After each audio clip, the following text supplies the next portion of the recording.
Hello and welcome to my bike build. I just picked up a 2021 KTM 500 EXC F and I just sold a 300 KTM two-stroke and it just wasn't the bike for me. I'm no spring chicken, and maybe 15-20 years ago that would have been a great bike for me for the type of riding I was doing. But now I want to do a little bit of everything, but not hardcore like I used to try. I want to do everything from highway to fire roads to single track to sand dunes, but just a little bit of some and a lot of others. So I picked this up just the other day on Wednesday. Today is Saturday. It hasn't even been out yet, and here's why. Obviously, I'm not the perfect conditions to ride, but it gives me a chance to maybe get started on some upgrades. I'm not going to go into detail of how I install everything because there's a ton of videos already about that, but I'll just show you what I chose, tell a little bit why I chose it, who I got it from, and go from there.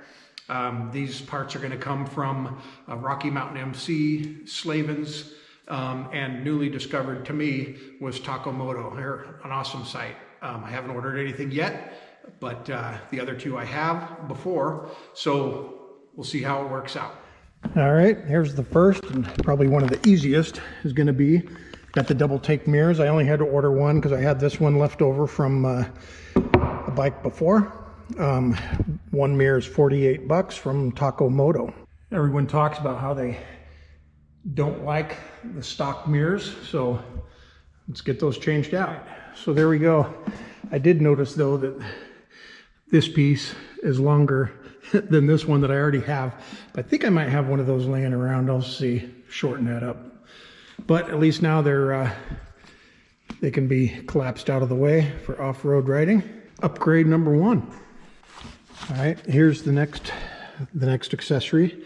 It's going to be the 2-inch bar risers, made by Rocks, but I bought it on Slavens Racing. These come in either this black, which I got, or polished. You can also get orange for KTM, but they only come in 1 3/4 inch rise, which only a 1/4 inch, but I still wanted to go with the full 2-inch, so $89.95. Let's put those on. 15-minute job. The hardest part was the cable. My clutch cable doesn't have a lot of slack there, so I ended up taking the front plastic off so that I could get whatever little bit of slack that I could get out of the tables. But those are pretty good riser. I still probably might do some adjusting, but these are nice because you can roll these whole things forward or backward, as well as still loosen these up and turn your bars forward or backwards. So that one's complete. And here's the next one. I always call them bark busters, but it's the hand guards. And Acerbis, I don't know, I never know how to pronounce that. These are the ones I picked up. I picked these up at Taco Moto for, I believe, about 99 bucks. These are going to look pretty good. They will replace the stock. I mean, these aren't bad for roost or branches or whatever, but when you start getting into tight trees or even a fall over, these just aren't going to cut it. Let's get those on. All right, got them put on. I think they look really good. They feel good. The only thing, I mean, I really took my time. Just make sure you get the brackets out of the way of the wires. I had to do a little bit more trimming on the throttle tube because it was sticking, but now it snaps right back. This side, obviously not a problem. One of the key things, if you have, like, these are lock-on grips, so they have the plastic sleeve. Use a step bit on a drill to drill those out. In my opinion, that's the best answer for that. So they went on good, they look good, they're gonna be great protection. That part is done. All right, here's the next item, a skid plate. really no explanation as to why I got this, but I got the Molecule Motorsports one, and I got this also from Taco Moto for, I think it was about 120 bucks. There's the mounting hardware, so let's see how it mounts up. All right, that went on easy as expected. Okay, the next items to go are going to be these front turn signals. I'm going to do those. This is a little deal that when you switch over to LED blinkers, this is what you want to install. And then this is a little plug-in that you've got the little, you can see it there, right here, the tiny little green light that turns, that shows you which signals are blinking.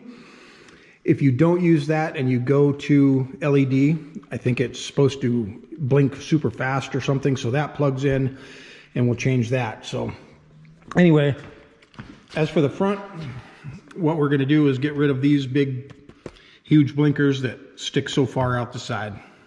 Okay, so I got rid of these ugly monstrosities, and let's turn them on to see how this works.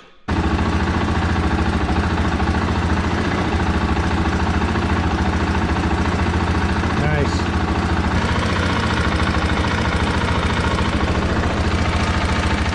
All right, next up we have what they call the tidy tail, and it will get rid of all of this crap on the back, even the blinkers, and it'll turn this into brake and turn signal. I'll show you how that works. All right, there's the results of the tidy tail. Look at how clean that is, and no more blinkers sticking out. I'll show you what works here for blinkers. There's the tail light, left blinker, and then of course the right. Very clean. Maybe not necessarily DOT approved here in Washington, or maybe in all 50 they say, but you know, it'll get me by in a pinch. This isn't a highway bike anyway. So kind of to recap, I guess I didn't really say the pricing. The front LED blinkers, they're from Taco Moto, and they were 100 bucks for the set. Then the LED flasher assembly that converts everything to LED, that was 17 bucks, also from Taco Moto. And then the tidy tail part, that was $107, also from Taco Moto. The only thing I need now are some new shoes, so it'll be a little bit more single track off-road ready, and we'll get on to that next. All right, and now for the tires. For the rear, I got the Shinko. It's a R525. They call it the hybrid cheater. It's not DOT legal, but I've really never been checked. I got it from Rocky Mountain ATV. Got that for 75 bucks. And then the front is a Shinko, the MX216, I think. They call it the fat tire cheater. And it was for, I think, 62 bucks from Rocky Mountain. So let's get those put on. All right, there we go.